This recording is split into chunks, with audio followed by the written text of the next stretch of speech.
नमस्कार, आप देख रहे हैं एमटीवी राजस्थान न्यूज और मैं हूं आपके साथ मोनिका। चुनावी दंगल में आपका स्वागत है। अजमेर लोकसभा में बीजेपी के भागीरथ चौधरी और कांग्रेस के उम्मीदवार रामचंद्र चौधरी का कड़ा मुकाबला। जयपुर शहर लोकसभा क्षेत्र से कांग्रेस के पूर्व कैबिनेट मंत्री प्रताप सिंह खाचरियावास और भारतीय जनता पार्टी की लोकसभा प्रत्याशी मंजू शर्मा के बीच कांटे की टक्कर। इधर जयपुर ग्रामीण लोकसभा से कांग्रेस के युवा नेता अनिल चोपड़ा लोकसभा चुनाव लड़ रहे हैं। अनिल चोपड़ा को सबसे बड़ा सपोर्ट पूर्व उप मुख्यमंत्री सचिन पायलट का मिल रहा है, जो चुनावों के समीकरण बदल सकता है। इधर राजनीति में एक दमदार उज्जवल छवि का चेहरा राव राजेंद्र, जो राजनीति में अपनी अहम पहचान रखते हैं, बीजेपी के जयपुर ग्रामीण लोकसभा से चुनाव मैदान में है। कांग्रेस पार्टी के अनिल चोपड़ा और बीजेपी के राव राजेंद्र दोनों में जयपुर ग्रामीण से कांटे की टक्कर है। एक तरफ जयपुर ग्रामीण से बीजेपी के प्रत्याशी राव राजेंद्र ने अपने क्षेत्र में ऐसी जड़ें जमा रखी है कि उनको खोलने की किसी के बस की बात नहीं है। वहीं पर कांग्रेस के उम्मीदवार अनिल चोपड़ा को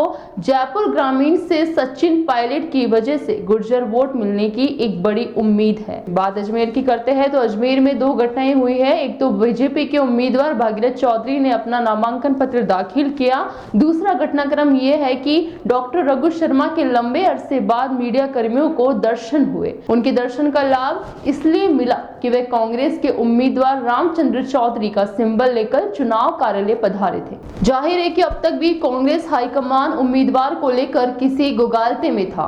उसे डर था कि कहीं उम्मीदवार बदला न पड़ जाए। जब भीलवाड़ा के घोषित उम्मीदवार को बदल कर राज संबंध से उतारा जा सकता है। चलिए, देर से ही सही, हाईकमान को अंततः रामचंद्र चौधरी पसंद आ गया है। अब तो वह मुस्तैद होकर चुनाव प्रसार में जुट सकेंगे। इधर जाट नेता और अजमेर की सक्रिय राजनीति को पुरोधा कहे जाने वाले भागीरथ चौधरी ने आज पूरे जोश खरोश के साथ नामांकन पत्र दाखिल किया। इस मौके पर भारी संख्या में उनके समर्थक और चाहने वाले मौजूद रहे। ये बात सही है कि इन दिनों जयपुर का दरबार पूरी तरह से दिल्ली की हाजिरी में जुटा हुआ है, इसलिए कोई बड़ा चेहरा चौधरी के नामांकन में नजर नहीं आया। मोदी और शाह बराबर उन हलकों में जहां उनके उम्मीदवार कमजोर स्थिति में है, वहां रोड शो और रैलियां कर रहे हैं, इसलिए मजबूत उम्मीदवार उनके लिए दूसरी प्राथमिकता बने हुए हैं। यहां उल्लेखनीय है कि मोदी और शाह की सूचना के मुताबिक अजमेर में भागीरथ चौधरी कमजोर उम्मीदवारों में शामिल नहीं। राज्य में बीजेपी की स्थिति कांग्रेस की तुलना में काफी बेहतर है, मगर 25 में से 25 वाला टारगेट अभी भी खतरे में है। खासतौर से चूरू, झुंझुनू, नागौर, सीकर और जालोर, जैसलमेर, सवाई माधोपुर, टोंक, बाड़मेर, जोधपुर में कांग्रेस बीजेपी से कांटे की टक्कर ले रही है। वहां बीजेपी के उम्मीदवार लोहे के चने चबा रहे हैं। ऐसे में दिल्ली के भाजपाई स्टार प्रचारक पूरी तरह उन संसदीय क्षेत्रों पर ध्यान नहीं दे रहे हैं जिन पर उनकी रिपोर्ट पुख्ता है।